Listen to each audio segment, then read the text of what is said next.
Ladies and gentlemen, pay attention. This is your boy, the coach from the WWE. I would like to welcome you to the very first wrestling podcast in the world to take you on a weekly deep dive into classic matches along with legends of the squared circle. Enjoy the discussion. Enjoy the back and forth. There's so much to get into. Ladies and gentlemen, this is The Payoff.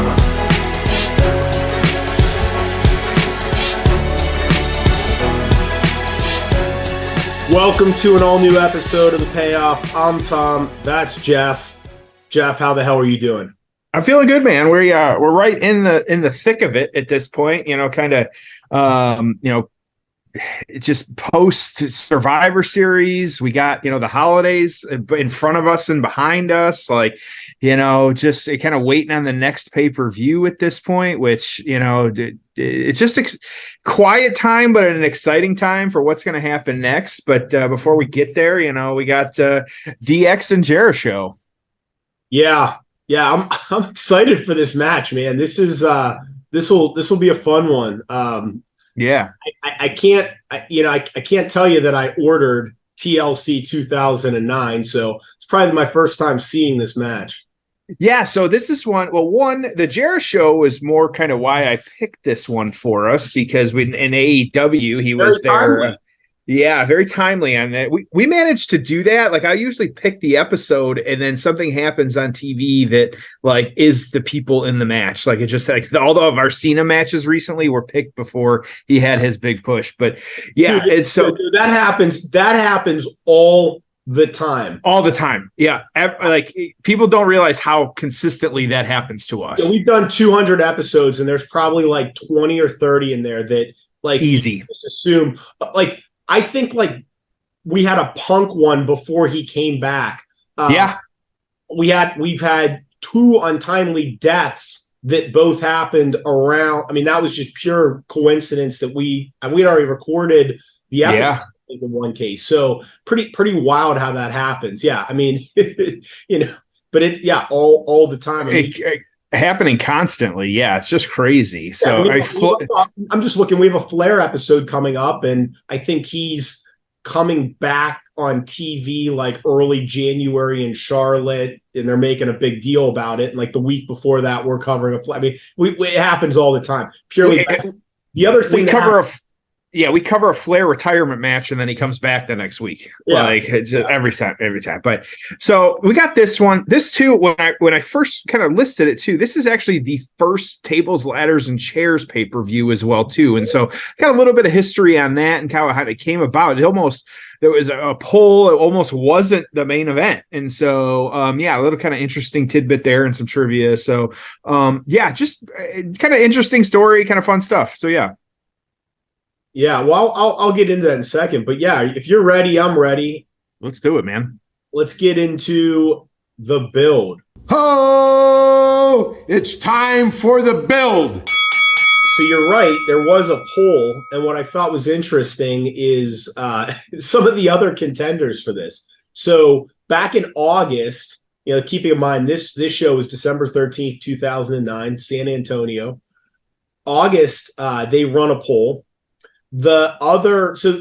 Armageddon was the pay-per-view prior, which is an interesting name and cool set, but there was really no theme to it. So other contenders were a street fight main event.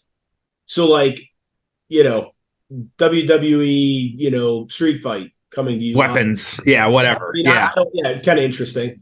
A single elimination tournament, which, back in the day, there was some merit to, but kind of has run its course. I mean, I'm fine with that happening on Raw, but the idea of paying $30 or $40 for a single elimination tournament, I mean, unless the title's involved or something.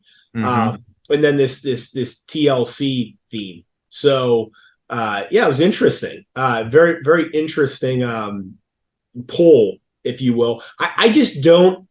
You can't really tell me why you wouldn't do polling now. I mean, especially with social media. Why not? I mean, even if it was just, hey, we're going to do a themed Raw next week. Here's the 4 themes. and then we're going to give you 4 different options for a SmackDown theme on Friday. Like, why not? And it's like, we're going to do a cage match theme. Okay, well, we do a couple cage matches. That's kind of cool. Like, I mean, anything to be unique, I think, is good. So, at any rate, let's get into this one. R-Truth is going to defeat CM Punk in our dark match, if you can believe that. Christian opens up the show, retaining his ECW championship in a ladder match against Shelton Benjamin in 18 minutes. Yeah, Christian as ECW champion was kind of fun. I mean, always good matches, and it was interesting. Drew McIntyre is going to win the Intercontinental Championship in 10 minutes, defeating John Morrison. That's just a straight singles match. Michelle McCool's going to retain her women's championship in 7 minutes by defeating Mickie James. Sheamus is going to win the WWE Championship over John Cena in a tables match in 16 minutes. Your other World Heavyweight Champion, The Undertaker, retains against Batista in a 13-minute chairs match. Randy Orton is going to defeat Kofi Kingston in a straight match in 13 minutes. And then the main event, DX, Jeri-Show. There's tag team championships involved. We have a tables, ladders, and chairs match. So, I mean, you got Christian, Drew McIntyre, Sheamus, Cena, Taker, Batista, Orton, and all 4 guys in your main event as future Hall of Famers. That's 11 Hall of Famers, 12 if you count Punk in the dark match, all on a B show in December. I mean, loaded roster in 2009. Just because, I mean, that's pretty wild, man. Yeah, and this one, and so too, the show, like you said, the poll and kind of how they got, like, we had seen tables, ladders, and chairs matches before. We had seen individual matches, which was on this card too, but like kind of putting it together like this and making it its own show like that, like I said, this was the first kind of iteration of this and when they were doing it. And so, kind of making it interesting in that regard. So the story, and I'll get into the history of the TLC during the match when we're talking and stuff, but we'll start with the Jeri-Show history, because I will admit my Jeri-Show history knowledge is not where it needs to be. So to catch everybody up on kind of what's happening here, it was actually The Bash, which was June 28th, 2009.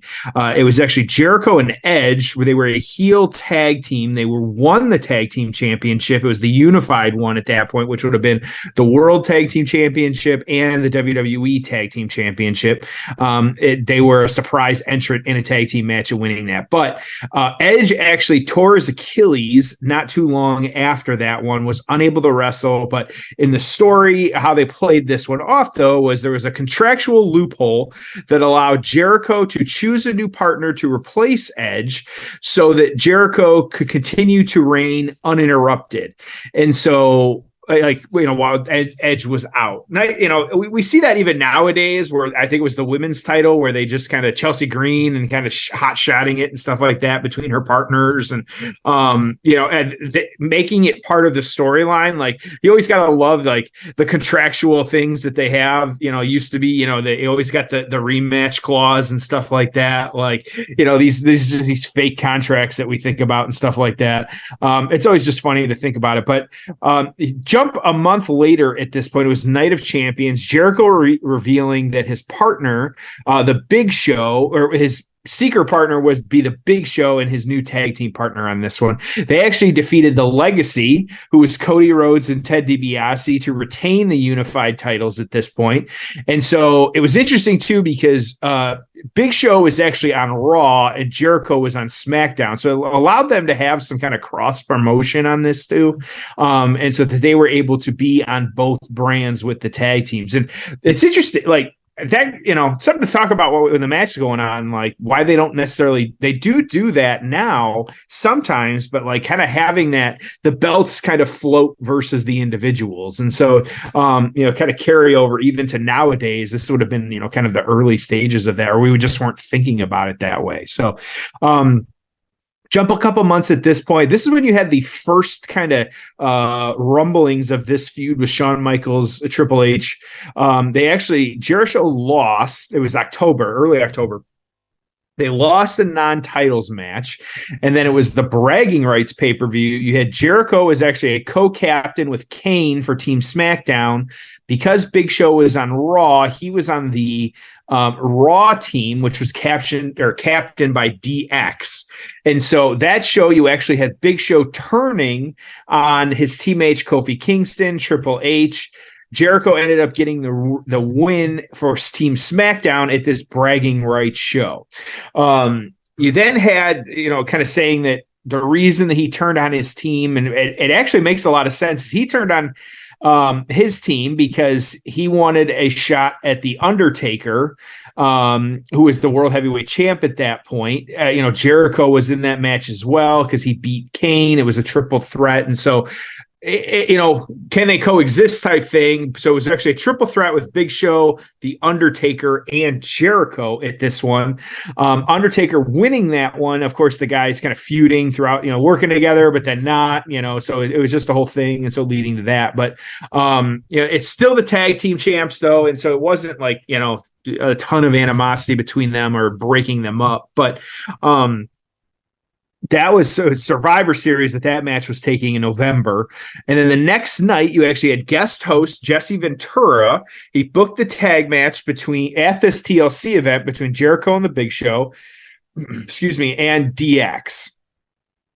Kind of makes sense. Like they had a little bit of a feud. You had each guy kind of taking on each person, and it's in the, in that captain match and the team match, and then having so there was a bunch of little things with these guys and them kind of going at it. And so while they didn't start feuding with DX until October, these guys had been a tag team for a little bit longer, since July. Had built up some just an interesting camaraderie at that point. And then Jesse Ventura booking the match for us. I'm ready for this one, man. This is gonna be good. Yeah, I don't know. It'll be interesting as the main event just to see. It's kind of right in the middle there with kind of watching the reviews. But yeah, this should be good. Yeah, they did a lot in this era. I mean, there were a number of different Shawn Triple H matches. I mean, they did stuff with like the McMahons and some Hell in the Cell match, some TLC stuff. So sure. I can't imagine this won't be good. So I'm looking forward to it. We're at the 2 hour, 12-minute mark. I'm sorry, 2 hour, 24-minute mark. 2 hour, 24-minute mark of TLC 2009. I'm ready when you are, Jeff. Let's do it, man. All right. It's time for the payoff. Oh, it's time for the payoff. All right. So we got Jericho, HBK, Triple H, Big Show, each staring each other down. A little bit of shoving. Belts hanging over the ring. DX in the DX gear here. Yeah, they had a great entrance too. If you want to take a minute to go back and watch it, yep. Good. All right. So it's so funny. I just saw this on Twitter, and I don't know why. It wasn't like it was the anniversary or something, but they were talking about that Big Show Drew McIntyre. Do you remember like at the WrestleMania with no crowd? Yes. Drew McIntyre wins the title. I mean, there weren't even like people cheering in there. It was so awkward. And then the Big Show comes out. And I guess that wasn't on WrestleMania. It was on Raw. So like on Raw, they're like, you're not going to believe this, but after we went off the air, the Big Show came out. Yes, I do remember that. And they just have like a, I don't know, 3-minute match or something. I do remember that being super awkward. Yeah.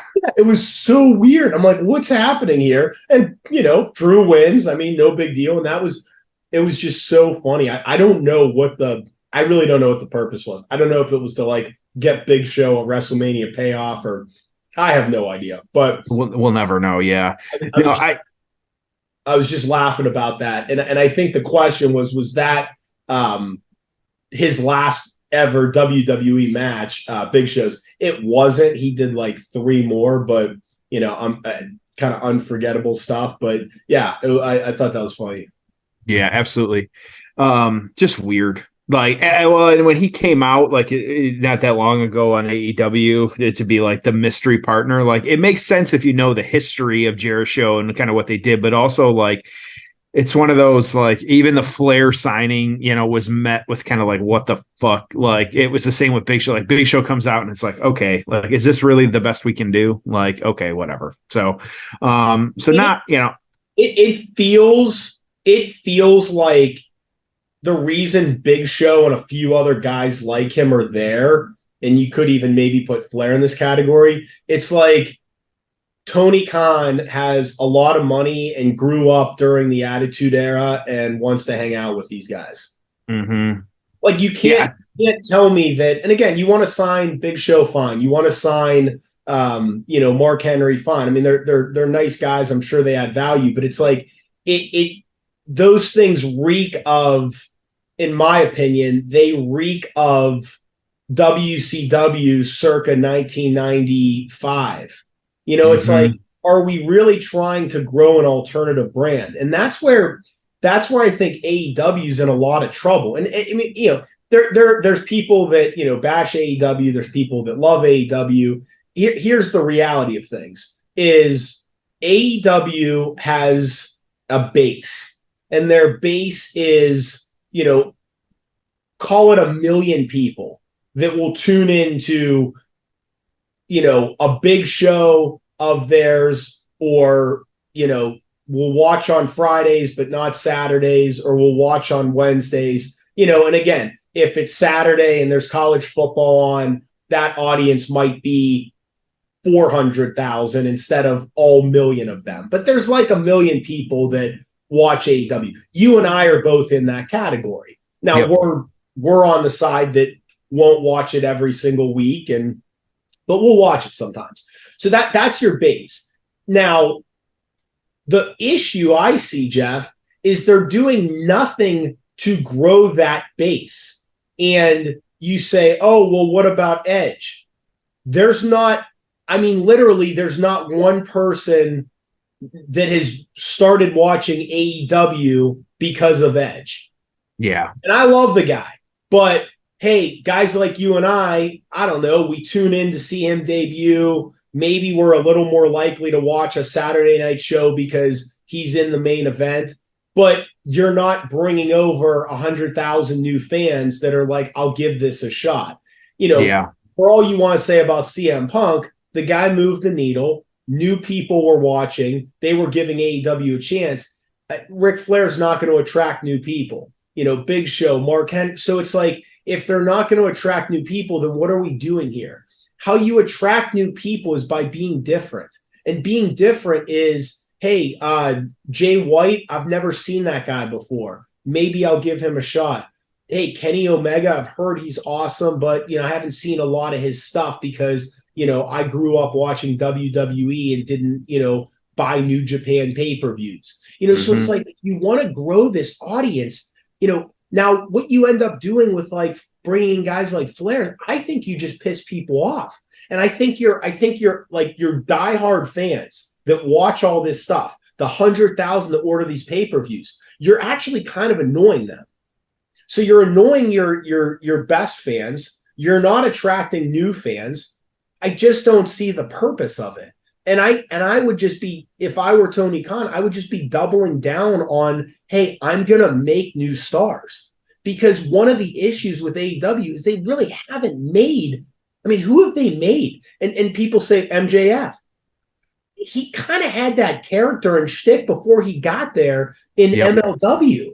And yes, it's better now and it's on a bigger stage, but I doubt that most of MJF's character and success is due to anyone other than himself. It's like saying that Vince McMahon made the Ultimate Warrior. Well, he already had the colors and the tassels. He just poured some gas on it and gave him a mega push. It's like, where are these new stars coming from? And then there's no storylines. Okay, Ric Flair's going to hang around till Sting I mean, I don't have any confidence that they're going to do a great job with Sting's retirement. Like, they're not telling stories. They're not building things. So I don't see anything that's going to grow new people to watch, new eyeballs. And that's just a major problem.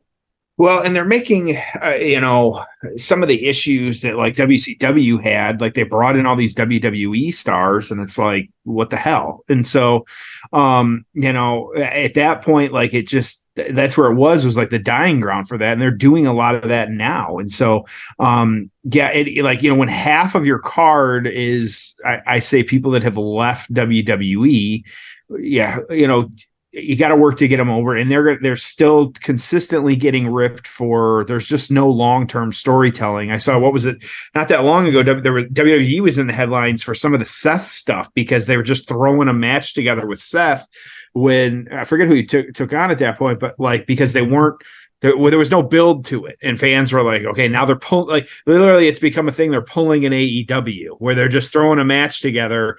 Like I saw one of the headlines I saw not that long ago is like AEW ratings dip with no Tony Khan big announcement. Like, like every week has become a big announcement. Like it's just stupid. And so, yeah. Oh man, crazy spot. DX suplexing a ladder onto Jericho. That was nuts. And so, it's just, I think really the next year is going to be interesting, especially as contracts are ending. You've got a lot where it seems like in 2024, you're going to see people start to go one way or the other. It's really interesting kind of what they're doing with some of that, where in the flip side, like, look at, it's someone that is coming over from AEW to WWE. They're not taking everybody, but man, they're really doing a good job of making them a star. Like Jade Cargill's the best example of how they rolled her out. Like, man, you were seeing her 3 times a week, but like it was not when you expected it, or she, they tease like a match with Charlotte and they do all these things and it's just really, really good. And so, all right, I do want to get into a little bit here, the history of the team. Well, one point on that, because it's funny. It's like, I feel like anytime anyone jumps anywhere, people, it's like, oh, this is horrible. And it's like, sometimes a change of scenery is just good. Yep. Like, I mean, do we really just want, like, take the Young Bucks, for example. I mean, what else do they have to do in AEW? Mm-hmm. Like, to me, 2024 would be more interesting with them in WWE. And then maybe they go back to AEW. Like, I mean, guys jumping's good. Like, I think you just get stale in the same environment. So I like seeing people move and new characters and new stories and new matchups. And, some of that you can do inside of WWE because it's so big. You can move someone down to NXT. You can move someone from Raw to SmackDown. But, some of these people leaving AEW, I think it's really good for them. Yeah, well, it was just even Becky, she had a 48 day run with the title. Like, it was just good. Like, she helped get some people over. Like, that's how you do it. And so, and that's the way to make it happen, because then too, like when those people do get called up, like it makes more sense. You had a slide drop kick here, Jericho taking out Michaels, and now Jeri-Show getting the upper hand here. Yeah. All right, so this tag team, I found one quote that I thought was interesting here. It was actually Jericho talking about the formation for these guys. And so Big Show was my favorite tag team partner. He was the best. Jeri-Show, which we never actually called ourselves that. The announcers called us that. I wouldn't allow them to call us that. I wouldn't allow them to call us that. Great chemistry. At the time, he was kind of floundering. I told Vince, we're going to make him like a giant destroyer, like just kills everybody. Get rid of that Andre the Giant singlet. Put them in a real singlet or whatever. It was a kind of reinventing him, and we had a great run there. It was a blast with one of the best breakups in history. We treated it like a rom-com at the end. I'm still always going to think about you. I don't know what I'm going to do without you. We'll always have December or whatever it was. And so we'll get into the aftermath what happened. But yeah, you could see, like, they that's the look he's got right now. He's just kind of dominating these guys. It's, it's kind of, how you should book these giant, like, brawns or, stuff like that, and kind of have these guys doing exactly what they're doing. And so they're hanging up Triple H at this point. They're kind of dominating the match. I do like the set. I know it's the giant set. I don't know if you can see with the ladders and chairs kind of hanging all the way up into the rafters. It's just a really cool look by the screen on this point. And so Michael's just selling the hell out of Irish Whip. Yeah. And so this, of course, not the first TLC match by any means. It was actually this card, like you talked about, that Christian Belt or Shelton Benjamin match was a ladder match. The Sheamus John Cena match was a tables match. The Undertaker Batista match was a chair match. And then you get the culmination with the TLC match at this point. And so, but true, I'm looking at a list here, and I don't know exactly how, but a true TLC, there was actually 8 TLC matches before this one. You had, of course, the big ones. The first 4 were the first 2, of course, Edge and Christian, the Hardys, the Dudley Boys. We all know that. There was the Hardys. So they did their original WrestleMania match was just ladders. And then they did a TLC SummerSlam and a TLC WrestleMania, correct? Yeah, yes. And so, and having that. And so both triple threats. Then you had a fatal 4-way. It was Jericho, Benoit, Edge and Christian, the Dudley Boys, the Hardy Boys. That was 2001. And then you had another fatal 4-way, Kane, the Dudley Boys, Christian and Jericho, and Jeff Hardy and Rob Van Dam doing that. That was WWE Roulette. I don't remember that. That's what it says. And so I have to look that up. And then you started getting into some singles matches here. You had Edge and Ric Flair and on Raw. You had John Cena and Edge at Unforgiven. And then you had Edge and The Undertaker. That was for the vacant title. And if Undertaker lost, he had to leave WWE. That was one night stand. And then CM Punk and Jeff Hardy as well, too, at SummerSlam just before this one. And so big elbow drop there from Michaels, everybody up on their feet. Yep, getting pumped up. Great. And then we get into this one. There was, of course, a lot more after this at this point. But do you want to take a stab at who has you probably get this, who has the most TLC match wins?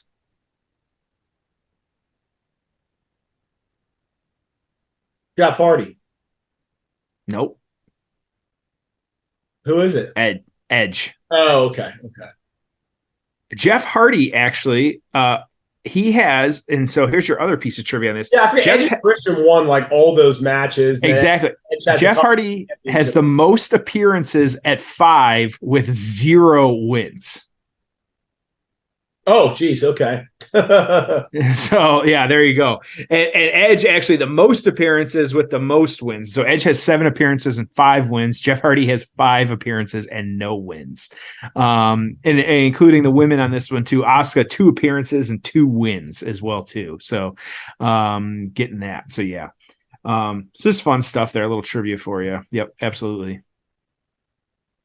And the most recent one, looking at this list here, would have been Roman Reigns beating Kevin Owens. This was a TLC 2020, actually. And so Drew actually had a match during that one, too. There was a TLC Drew, AJ, and The Miz. So, and Triple H is definitely dialed back on gimmick matches.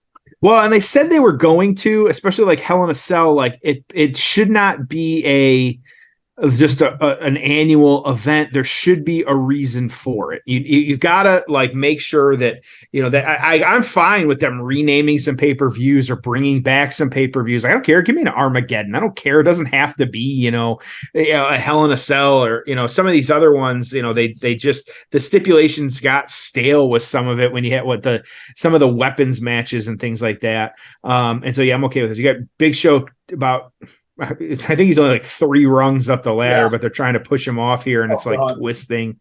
Oh yeah, done. My prediction is Cody Roman inside of Hell in a Cell at WrestleMania.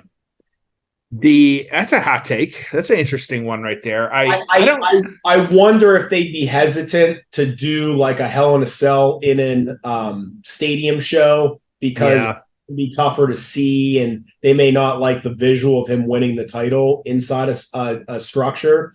Yeah. But I just thought it made sense because of all the outside interference. I just thought maybe that's part of the story of, hey, Roman, you've won, your last 15 title defenses have all been won by outside interference. So, wow. Oh my God. What a spot. That's the 10-foot ladder, which Michaels was climbing, and Jericho pushed it over, and Big Show caught him on the outside of the ring. Like talk about a crazy spot there. It was awesome. I think the Big Show I see it, and that's like the blow. Like, what else are you going to do? I mean, versus a straight match. So, anyways, just a prediction. Well, and if you were going to pull the trigger last time, Jericho almost got him trying here, but nope, Triple H stopping him. Yeah, if anything else, I'm intrigued. I have no clue what's going to happen. I feel like Rumble's when we'll have the picture of what we're going to get here, but it makes sense. But also, I just I thought it was going to, they want me to believe. I thought it was going to be LA Knight. Like, it's just not his time though. When you look back on it, like that one makes sense. But even though I really wanted it, it makes sense that it didn't happen. So it's time though. Yeah. I think it's beyond time for him to lose it though. Yeah, no, and that's fine. I mean, look, I have no problem if Cody ends up winning this year. I have no problem with this past year. You got some really good main events. You gave Cody a year to, kind of take a different direction in the greater picture of the story, and I'm good with it. Yeah, absolutely. What's Meltzer's highest rated Big Show match of all time? Singles. Singles. Oh man, I have no clue what it could be. You'll never guess it. No. What do we got? Roman Reigns Extreme Rules 2015. Let me guess. 4 stars. 4 stars. Last man standing match. Okay, I would not have guessed. So they have broken the ladder too. Yep. That I'll have to add that one to the list, I guess. I didn't I would never have guessed that in a million years, but okay, that's fine. I guess too, I going back to the point about AEW, some of these guys, it makes sense. I feel like Big Show, Mark Henry, having them is kind of they're not producing necessarily, but being that backstage kind of knowledge base or institutional memory of wrestling and stuff like that. That makes sense. Flair, I don't see Flair hanging around backstage, giving pointers to guys Darby Allin pulling him aside and being like, hey, what's the deal with this? I feel like the best use of any of those guys has been Billy Gunn, who has people he's had a long career in AEW at this point that people it's been very successful. The Scissor Me Daddy has reinvented him. It's crazy. And so and it's been really good. So all right. Oh boy, they've got Triple H and Michaels in between the ladder, on the ground, Big Show holding it down and Jericho hitting him with a chair. Just crazy. Yep. Beating the hell out of each other. Oh shit. And Big Show just ripped the ladder in two. Okay. Everybody's on their feet too. I don't see nobody's sitting behind them. That's interesting. That's a great point. Yeah. Everyone's standing up. I mean, this is a pretty darn good main event. They've contained it it's been good spots. They were up on the top of the ramp early, but now they're just kind of, it's all contained in the ring. And now we've got half a ladder because literally Big Show has ripped it in half. At the middle seam. So that's, I guess, one way to do it. Big Show just big punches here to everybody else. Yeah. We going to see Shawn back in the ring one more time? I don't think so. I think he's just kind of, I think he likes his NXT gig. Oh man, big choke slam there. Jesus. Through a table. Through Triple H through a table. I just don't think so. It's hard. I agree with you. Jericho now trying to climb the half a ladder, but this is going to be awkward. Yep. So Jericho's going to get on his shoulders? It looks like he's going to try and get on the Big Show's shoulders. Yep. Big Show looks winded as hell, though. He is standing on the Big Show's shoulders. Oh, my God. What a weird way to finish. Nope. Nope. Is he going down? Nope. Come on. Reaching for the belt. Now you've got Jericho on Big Show's shoulders, and Shawn Michaels and Triple H are back in the ring standing across from him, tuning up the band. Ooh. Ooh, oh, Jericho missed the table there. Good job to sell it though, but man, he missed it after Totally a big table. And Big Show now getting the super kicks and getting taken out. Oh, and he got kind of tied up in the ring there, or the ropes there. That was a little bit awkward too. They're working with half a ladder here. It's super awkward. Jericho was like 2 full ladders on the outside. Right. So Triple H holding the ladder now, half a ladder, excuse me, so that Michaels can climb it. I don't know if this is improvised or what, but here we go. Camera flash is going on. That's a great shot with the chairs and the ladders hanging in the background as Michaels pulls down the belts. Yep. And the crowds go wild. There you go. New tag team champions, DX. Unified. Yep. All right. There you go. Okay. Let's get to the aftermath. Ho! It's time for the aftermath. All right. What'd you think? Not bad. It was overall, it was a pretty good match. A little wonky on the end there. Obviously, they kind of missed spot and stuff like that. But what are you going to do? But it was still pretty good. I enjoyed it. Yeah, I think the intended visual there at the end was Jericho falling off of Big Show's shoulders through a table, which will look pretty cool. Right. But didn't make it there and kind of missed. So yeah, kind of missed, and so then he had to sell that he was just like hung up on the table. But that's all right. It still worked. It wasn't the best, but it worked. So on this one, kind of what happening after this one? He was actually on Raw a couple weeks after this one. What are we at here? This is December 14th. So we're looking at the next day, excuse me. The next day, get back to my notes here. They actually won the Slammy Award for Tag Team of the Year. Let's bring back the Slammies. And so, it was actually the same night they used their rematch clause, like we talked about earlier, against DX, who they quickly and intentionally disqualified themselves to retain. And because these guys, Big Show and Jericho, were on different brands, they couldn't appear on Raw, so there's no long. So it's just it kind of worked. DX using the heel tactics, very smart stuff there. So, but still gave them another rematch either way though for the Unified Tag Team Championships. It was actually the stipulation that if Jericho had to leave Raw forever if Jeri-Show lost, which they did, leading to the end of Jeri-Show because he had to go back to SmackDown at that point. And so, like I said, Jericho, like he said, he really enjoyed this kind of, obviously, helping the Big Show at this point and kind of getting him over. So good stuff. But in PWI on this one, some higher numbers than I expect here. Triple H was number 1 in 2009. Jericho was number 2. Shawn was 14 and Big Show was 25. I don't like Triple H that high. It was kind of surprising to me, but in a good way. So the torch on this one, 2 3/4 stars, an okay match, borderline acceptable in terms of pacing and excitement for a pay-per-view. While the crowd was never totally lost or out of it, they were often in that silent interest mode where they were watching and waiting, but not really reacting to big spots. They knew the finish wouldn't come until the big moment. That was the culmination of near grabs of the belt. At least temporarily, Michaels, for the first time ever as a member of the SmackDown roster, or at least officially eligible to be on the show. He hasn't wanted to do a Tuesday taping in the past because of his Wednesday morning church activities that he would have to miss. So, okay. Let's see here. It's just kind of your standard kind of write-up on this one from Meltzer.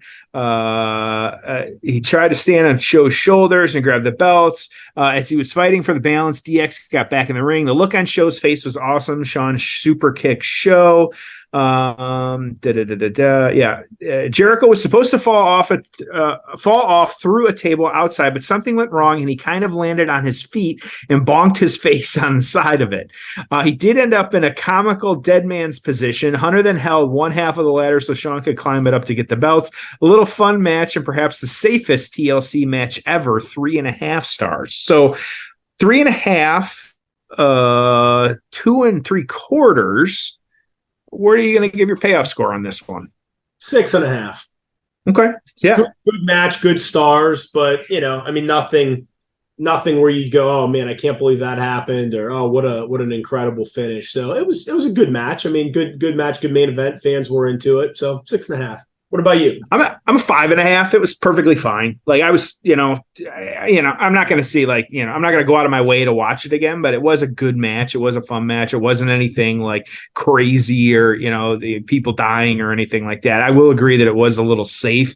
I will disagree the crowd wasn't into it because like I pointed out, like they were on their feet for the last 5-10 minutes of this. And so I mean, it's not like fans are on their feet all the time, Yeah. And so that's so much like that's from the torch. It's so like, it's really the eye of the observer on that one, going back and watching it. So it's just hard, I don't believe that. So, but yeah, 5.5, not bad, but it's good stuff. So, yep. All right. Okay, I want to remind everybody, get in on manscaped.com using that promo code PAYOFF. If you order today, you can get everything before the holidays. They'll get it shipped out. They'll get it to you. There's still time. And so make sure, probably the last week you could get it before Christmas. Since we're 2 weeks away. It's crazy. And so, but if you get it, I'm sure you can get it. Of course, with that promo code PAYOFF, you're getting 20% off and free shipping. They got a lot of deals anyway. So you can get on top of that. You can get some good stuff in the markdowns. Like some of the bundles they have now are incredible savings. Updated things as well too. Lawnmower 5.0. I saw there was new nail clippers and just go there. Make sure you're checking it out. It's absolutely worth it. Like Tom and I stand by these products. I actually just use mine or plan to use mine tomorrow. I have them out on the counter. And so I'm ready to go. And, I don't only have to charge them. I don't even have to charge them that much. Like they just hold a charge that well. And so make sure manscaped.com using that promo code PAYOFF. So Tom, let's send him home happy. All right. Well, this was fun. Got a really good one next week, and we're going to TNA. And I can call it TNA again, so it's not even like I should be. We can, yes. So yeah. All right. So we'll go to TNA next week. Appreciate you being here. We'll see you next week on an all new episode of The Payoff.